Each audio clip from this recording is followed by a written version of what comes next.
बदल गई। दूरसंचार के माध्यम बहुत अच्छे हो गए, बहुत विकसित हो गए और देश का कोना कोना मुख्य धारा से जुड़ गया।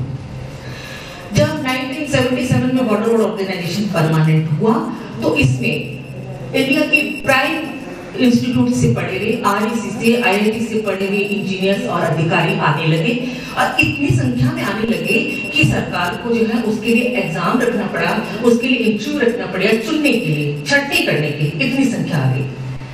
अब हमारे पास संख्या की कमी नहीं थी और अधिकारियों की कमी नहीं थी और सिचुएशन ठीक वैसी हो गई थी जैसे आप टेम्परेरी अकोमोडेशन से परमानेंट अकोमोडेशन में जाते हो।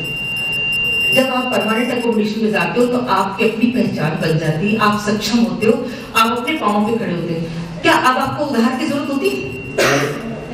लेकिन हमारी स्थिति में ऐसा नहीं हुआ।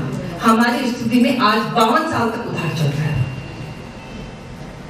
आज 52 साल तक उधार चल रहा है। इसके बाद दूसरी बात जो मैं आपसे कहना चाहती हूँ, देखिए हर प्रत्येक देश के देशवासी की तरह हमारे दिल में भी भारतीय सेना के लिए अपार श्रद्धा, अपार सम्मान है। हम जानते हैं कि उनके देश की सुरक्षा के लिए बहुत बड़ा उनका योगदान है और वो सीमाओं पर तैनात हैं और वो सेनाओं पर चुस्त दुरुस्त हैं। इस वजह से हम अपने घरों में महफूज हैं और इसी वजह से हम आराम से सो सकते हैं। लेकिन आए दिन हम अखबारों में पढ़ते हैं कि जो है सेना में इतने अधिकारी की कमी है, उतने अधिकारी की कमी। हम चाहते हैं कि वे देश की सुरक्षा में से ज्यादा अपना ध्यान दें। सड़क, पुल, सुरंगें बनाना तो हम करेंगे,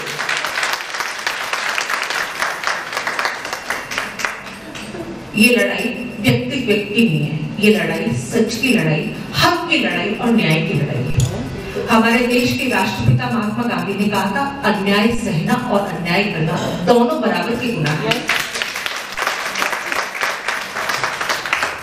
आप सभी जानते हैं, आप सब में से कईयों ने बहुत जगह नौकरी भी की होगी, नहीं तो आप सब जानते हैं कि भारत सरकार के हर पद के कुछ नियम हैं। जैसे कि आप कितने पढ़े होने चाहिए, 12वीं पास, BA, MA या ये डिग्री, वो डिग्री, जो भी आप उस रिक्त पद के अनुसार आपके पास में ये अनुभव होना चाहिए, इतने साल का अनुभव होना चाहिए, इतना मेडिकली फिट होने चाहिए, इतना दौड़ सकते हो, इतनी नेत्र ज्योति वगैरह वगैरह। लेकिन आपको आश्चर्य होगा कि बॉर्डर ऑर्गेनाइजेशन के सर्वोच्च पद का कोई नियम नहीं है। हम सिर्फ ये जानना चाहते हैं कि हमें वो नियम दिखा दिया जाए जिस नियम के तहत आप 50 साल से हमारे यहाँ आ रहे हैं, या वो लिखा हुआ दिखा दीजिए कि सिर्फ बॉर्डर ऑर्गेनाइजेशन का जो DG होगा वो लेफ्टिनेंट जनरल होगा, या नहीं दिखा सकते कोई बात नहीं, हमें वो नियम दिखा दीजिए जिसमें ये लिखा हो कि बॉर्डर ऑर्गेनाइजेशन का कुशल अनुभवी व्यक्ति जो है वो DG नहीं बन सकता। दोनों स्थितियां हमने उनके सामने रख दी, लेकिन दोनों स्थितियों में जवाब नहीं है, दोनों स्थितियों में जवाब नहीं। आप बताइए, DG CPWD हो सकता है, DG PWD हो सकता है, DG बॉर्डर रोड नहीं हो सकता। आपको लगता है अरे भाई कोई भी DG बने हमें क्या, लेकिन ऐसा नहीं है। ये एक कड़ी है जो ऊपर से नीचे तक चली आ रही है, हम सब उस कड़ी का हिस्सा है। आपके वेलफेयर तब होगा जब आपके हस्बैंड को आपका हक, उनका हक मिलेगा, उनकी कार्य क्षमता के अनुसार उन्हें टाइम पे प्रमोशन मिलेगा। हम जानते हैं हमसे ज्यादा चित्र क्या जाता है, हम जितने लोग बैठे हैं हम सब मुक्त होगी, प्रत्येक अवसर मुक्त होगी। वो जानते हैं हमारे सबके प्रमोशन 4-5 साल तक रखते रहे, वो इस दिशा में कोई काम नहीं करेंगे। वो चाहते हैं कि हम परेशान रहें, हम घूमते रहें ताकि हम अपने हकों के लिए लड़े, ताकि हम अपने हक के लिए लड़े। इसलिए इस बात से बहुत फर्क पड़ता है कि कौन सी बनता है। हम चाहते हैं कि हमारे बीच में से कोई ऐसा व्यक्ति जाए जो हमारी समस्याओं को जानता हो, जो हमारे साथ, जिसने हर समय हमारे साथ 20-25 साल निकाले हो, जिसे ग्राउंड रियलिटीज के बारे में मालूम हो, जो हमसे जुड़ा हुआ हो, जिससे हमसे लगा हो, जो ये समझे कि ये मेरी नैतिक जिम्मेदारी है कि मैं हमारे से जुड़ी समस्याओं को सरकार तक पहुंचाऊं। हमारे पति, आप ये देखिए कि भारतीय हमारे बॉर्डर रोड के अंदर 500 लगा लीजिए रफली अधिकारी हैं और ऑफिसर्स हैं और करीब 1500 आवाज वगैरह जो है अधिकारी गण हैं। कुल मिलाकर 2000 संख्या होती है। इन 2000 लोगों की देखभाल करने के लिए पिछले 50 साल से सेना से डीजी आ रहे और हम 33,000 लोगों के लिए कोई भी नहीं है, कोई उनकी बात ऊपर तक पहुंचाने के लिए नहीं है। कब तक? आखिर किसी दिन तो बदलाव आएगा, आखिर किसी दिन तो बदलाव चाहिए। आप हम सबको अपने अपने पति पे गर्व है कि हमारे पति सक्षम हैं, वो पुल बना सकते हैं, दुर्गम इलाकों में काम कर सकते हैं, सड़कें बना सकते हैं, बर्फ से ढकी हुई सड़कों को साफ करके यात्रा योग्य बना सकते हैं। तो क्या हम अपनी देखभाल खुद नहीं कर सकते? क्या हम अपनी समस्या अपने आप नहीं सुलझा सकते? देखिए, बदलाव जो जिंदगी का शाश्वत नियम है, बदलाव ही विकास है, बदलाव ही विकास है, बदलाव ही प्रगति है। इस प्रगति की मुहिम में, इस बदलाव की मुहिम में आप हमारे साथ जुड़े और आपका सहयोग हमारे लिए बहुत अमूल्य है। आप हमारे साथ जुड़े, हम इसके लिए आपके तहे दिल से शुक्रगुजार हैं। और सबसे बड़ी बात जो ये है कि जब एकता का पाठ हम अपने बच्चों को सिखाते हैं कि देखिए, एक लकड़ी होगी तो वो टूट जाएगी, लेकिन अगर गठन होगा तो वो जरूर आगे बढ़ जाएगी। तो ये बात आज हमें खुद को याद दिलाना है और हमें एक दूसरे का हाथ पकड़कर आगे चलना है। अगर हम एक दूसरे का हाथ पकड़कर आगे चलेंगे तो अब मैं बिल्कुल पूरी तरह से आश्वस्त हूँ कि हम जरूर मंजिल तक पहुंचेंगे। आश्वस्त होने का केवल एक कारण है कि हमारी लड़ाई सच की लड़ाई है, हक की लड़ाई है, न्याय की लड़ाई है। इसीलिए ये मुझे आत्मविश्वास है कि हम जरूर जीतेंगे। अंत में मैं आपको नववर्ष की मंगल कामना करती हूँ और विश्वास दिलाती हूँ कि जो हमने ज्योति आज जलाई है, इसका प्रकाश हमें जरूर जो है हमारे सफर की मंजिल तक पहुंचाएगा। हम तो सड़क के लोग हैं, पक्का इरादा हो और साफ रास्ता हो तो मंजिल जरूर पहुंचेगा। आपके बात के लिए थैंक यू।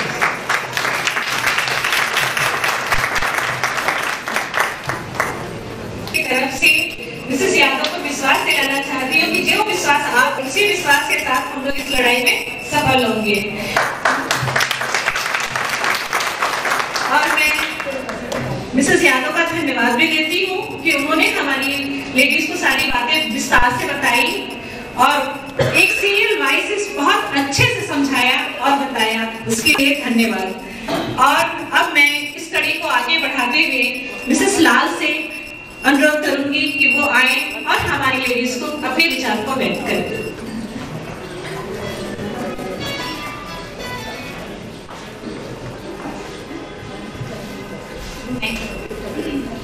मैं स्वागत करती हूँ। जैसा कि यादव मैडम ने सभी बात आपको ग्रेवा के संबंधित बता दिया, प्लस बॉर्डर रोड की हिस्ट्री भी बताई। मेरा यही कहना है कि यह ऑर्गेनाइजेशन एक ऑर्गेनाइजेशन नहीं है, एक परिवार है। जिस तरह परिवार का हर व्यक्ति अहम है, हमारे इस ग्रेवा का हर सदस्य महत्वपूर्ण है। और आपका सुझाव और समस्या रखने के लिए आप स्वतंत्र हैं। यहाँ पर आप जितना अच्छा सुझाव देंगे, समस्याएं अपने आप हल हो जाएंगी। और जिस तरह हमारे हस्बैंड हर चीज में एक्सपर्ट हैं, मेरा यह मानना है हमारी लेडीज भी बहुत टैलेंटेड हैं और सब में वो क्षमता है कि वो अगर यूनाइट हुई और इकट्ठे हुई तो हम हर चीज, हर मुकाम को हासिल करेंगे। आज हम बड़े हुए हैं, जब हम इस ऑर्गेनाइजेशन में आए हम भी 21 साल के थे, हमने हर चीज हासिल किया, तो यह कोई कठिन बात नहीं है। और आप सब अगर इकट्ठे रहेंगे तो हर मुकाम हम हासिल करेंगे। मेरा यही कहना है बाकी लेडीज को कि आप हर सभा में ज़्यादा से ज़्यादा संख्या में आइए, अपना सुझाव रखिए और जो भी समस्याएं हैं आप उनको सामने रखिए, आपस में चर्चा कीजिए, तो हर चीज़ का निदान होगा। धन्यवाद।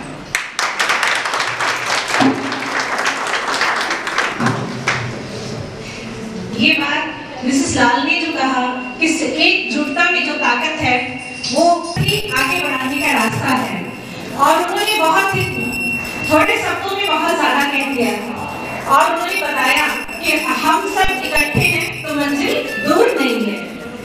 तो इसे आगे बढ़ाते हुए मैं मिसेस घासीराम से अनुरोध करूंगी कि वो आए और अपनी बातों को रखें।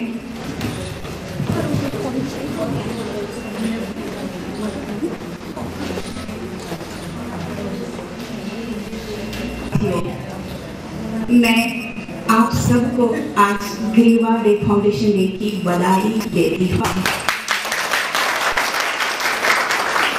आप इस चीज को उपहार स्वीकार करें। मुझे बहुत खुशी हो रही है कि आज यहाँ पर जितनी सारी हमारी बहनें आई हैं, देखकर बहुत ही मन खुश हो गया और प्रगति की राह पर चलने का एक मुझे लग रहा कि एकजुट होकर हम रास्ता पार कर लेंगे।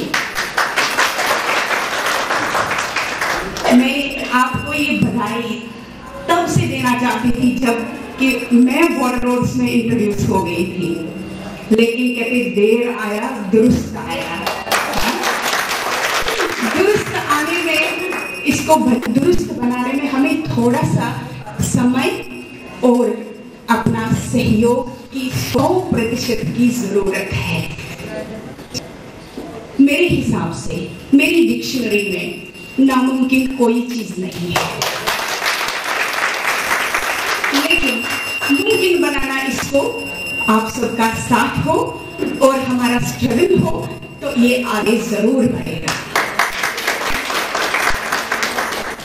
अभी आपको मिसेस यादव ने, मिसेस लाल ने ग्रेवा के बारे में एक्चुअली तो हम ये ब्रोवा को छोड़कर ग्रेवा में कैसे क्यों आए ये भी आपको पता चल ही गया। तो अब मुझे लगता है कि मुझे ज़्यादा बोलने की इसके बारे में ज़रूरत तो है नहीं।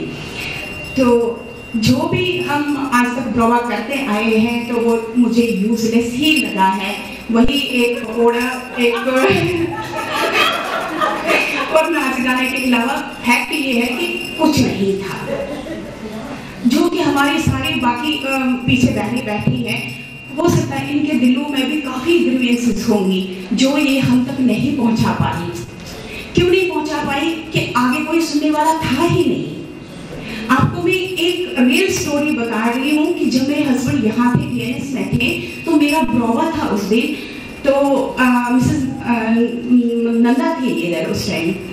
तो एक लेडी जो कि मॉर्निंग से यहाँ बैठी हुई थी अपनी बेटी के साथ में, तो वो ओल्ड एज थी उसकी, तो वो लेडी पीछे बैठकर वेट करती रही हमारे आने से। नंदा आई तो वो उनके पास गई, बोला मुझे इनसे कोई बात करनी है। तो बात करने जब गई तो मैं भी खड़ी हो गई, मैं भी सुन रही थी। तो उन्होंने उनको बताया उसके हस्बैंड के बारे में। तो उनका एक ही जवाब था कि ये तो ऑफिस का काम है, तो आप ऑफिस में जाइए।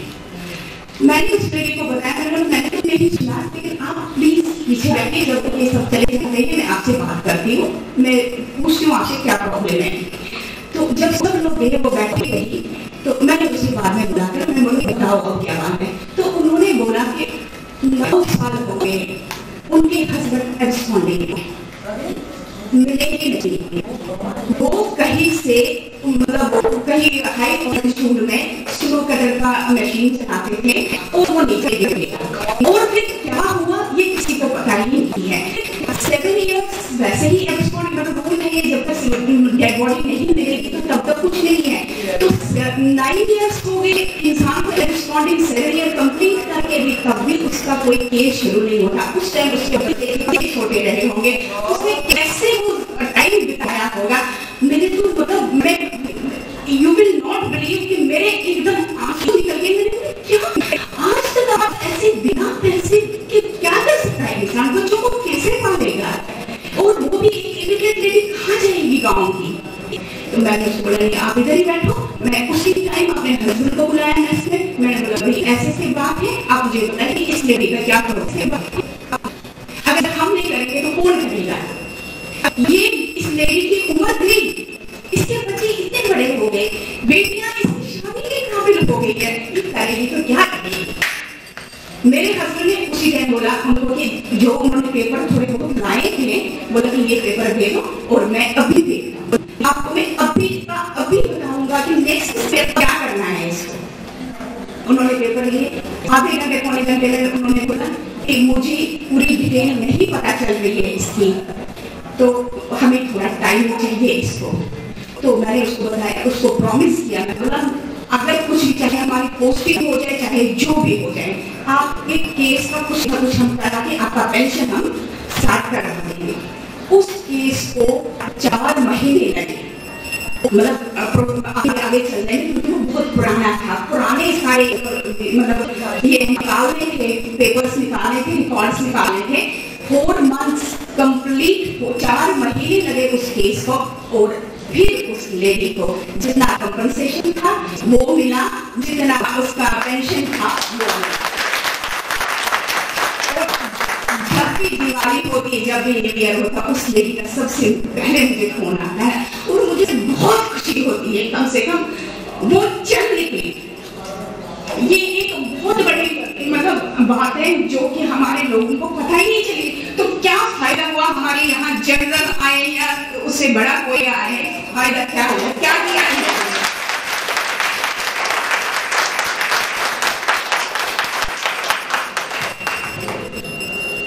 तो अब इसीलिए ये एक बहुत बड़ा सेटबैक है ड्रोवा का।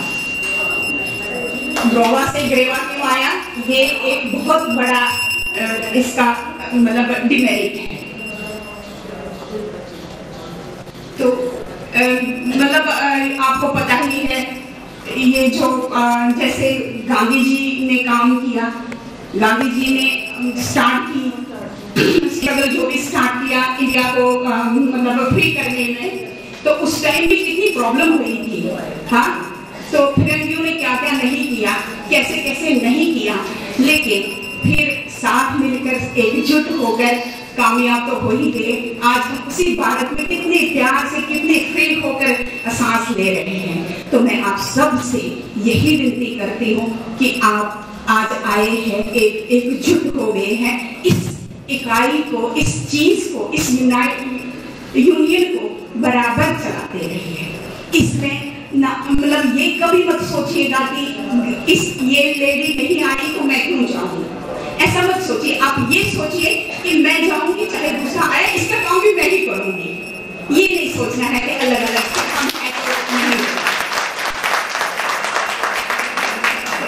अब हम इस ग्रेवा के बारे में मैं आपको बताना चाहती हूँ कि ये एक एनजीओ की लिस्ट में रजिस्टर हुआ है।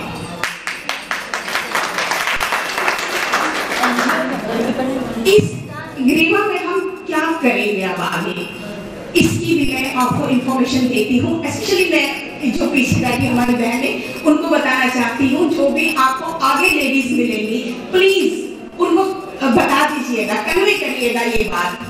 आगे भी जो आपकी बहनें हैं इधर तो जो आज नहीं आई पाई हैं उनको बता दीजिएगा। फर्स्ट ऑफ ऑल सबसे पहले हम एजुकेशन इसमें ले लेंगे। एजुकेशन में अब आप बोलेंगे कि क्या करेंगे। एजुकेशन में जो हमारी यहाँ बहनें हैं या जो हमारे ऑल ओवर प्रोजेक्ट्स हैं, ये सेम जो हमारा यहाँ प्रोग्राम बन रहा है ये सेम हर एक प्रोजेक्ट में चला जाएगा। और आज मैं आपको ये भी बता दूं कि हर एक प्रोजेक्ट में कुछ एक छोड़कर, जहाँ पर स्पेशली आर्मी ऑफिसर्स हैं उन थोड़े बहुत प्रोजेक्ट्स को छोड़कर बाकी जितने भी प्रोजेक्ट्स हैं वहाँ आज फाउंडेशन डे मन रहा है।